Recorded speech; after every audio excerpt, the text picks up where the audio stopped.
நீங்க ஆசைப்படுற எல்லாமே உங்களுக்கு கிடைச்சா எப்படி இருக்கும்? உங்க மனசுக்குள்ள ஆழமா புதைஞ்சு கிடக்கிற கனவுகள் எல்லாம் நிஜமா மாறுறத எப்போவாச்சும் கற்பனை செஞ்சு பார்த்திருக்கீங்களா? நம்ம ஆசைகள் ரொம்ப பெருசா இருக்கும். ஆனா, அதை அடையிற வழி ரொம்ப கடினமா தோணும். அந்த பாதையில தனியா நடக்கிற மாதிரியும், சில சமயம் சோர்வாகி நம்பிக்கையையே இழக்கிற நிலைமைக்கும் நாம தள்ளப்படுறோம். ஆனா, அல்லாஹ்வின் கருணையால நடக்காதுன்னு நினைக்கிற விஷயத்தைக் கூட நடத்தி வைக்க ஒரு வழி இருக்கு. இந்த வீடியோல உங்க கனவுகளை நிஜமாக்கப் போற ஒரு சக்தி வாய்ந்த துஆவையும் அதோட ரகசியங்களையும் தான் நாம பார்க்க போறோம்.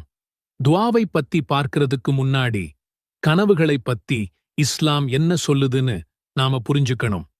நபி ஸல்லல்லாஹு அலைஹி வஸல்லம் அவர்கள் கனவுகளை பத்தி சொல்லும்போது அதுல 3 வகை இருக்குன்னு தெளிவுபடுத்துறாங்க. முதல் வகை, அவர்கள் கனவுகளை பத்தி சொல்லும்போது அதுல 3 வகை இருக்குன்னு தெளிவுபடுத்துறாங்க. முதல் வகை ருஃப்யா, அதாவது நல்ல கனவு. இது அல்லாஹ் கிட்ட இருந்து வர்ற ஒரு நற்செய்தி.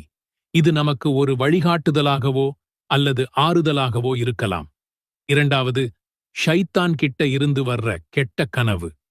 இது நம்ம மனசுல கவலையையும் பயத்தையும் குழப்பத்தையும் உண்டாக்க ஷைத்தான் செய்கிற ஒரு தந்திரம்.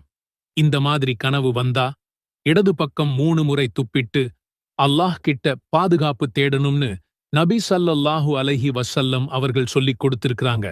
அப்புறம் அந்த கனவை பத்தி யார்கிட்டயும் சொல்லாம இருக்கிறது நல்லது. மூணாவது வகை நம்ம ஆழ்மன எண்ணங்களோட பிரதிபலிப்பு. நாம நாள் முழுக்க எதை பத்தி அதிகமா யோசிக்கிறோமோ அதுவே கனவா வரலாம். இதுக்கு பெரிய அர்த்தம் எதுவும் இருக்காது.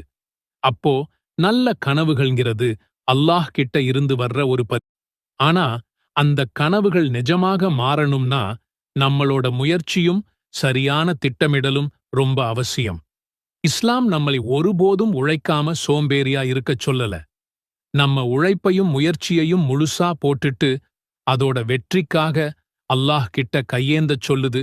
நம்ம முயற்சியும் அல்லாஹ் மேல நாம வெச்சிருக்கிற நம்பிக்கையும் நம்ம பிரார்த்தனையும் ஒன்னா சேரும்போதுதான் அற்புதங்கள் நடக்கும். உங்களுடைய தேவைகள், கனவுகள், வாழ்வாதாரம் என அனைத்தையும் உள்ளடக்கிய ஒரு மிக அழகான துஆவை நாம் கற்றுக்கொள்ளலாம்.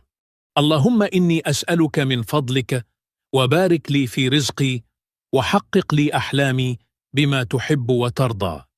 யா அல்லாஹ், நான் உன்னிடம் உனது அருட்கொடையிலிருந்து கேட்கிறேன். எனது வாழ்வாதாரத்தில் எனக்கு அருள்வளம் செய்வாயாக. மேலும் நீ விரும்பித் திருப்தி அடையும் விதத்தில் எனது கனவுகளை நிறைவேற்றுவாயாக.